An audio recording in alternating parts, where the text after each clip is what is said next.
Мы находимся сейчас в великолепном доме для семьи. Камин сделан из изразцов старых русских сюжетов. Также здесь есть часть панно, которая рассказывает о семье, которая здесь будет проживать.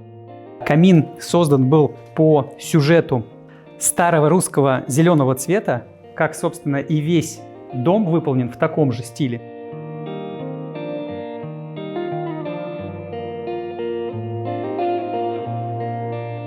Если приглядеться, то формы камина – это очень сложная работа, которая запекается 3 дня в печи после того, как наносят глазурь.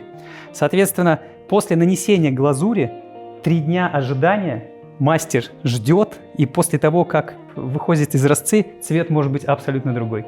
И вся работа напрасно может начаться заново. Так что очень сложная и уникальная вещь именно из облицовки. Помимо того, что просто красиво, он еще и функционален. Открыли, погрелись, закрыли.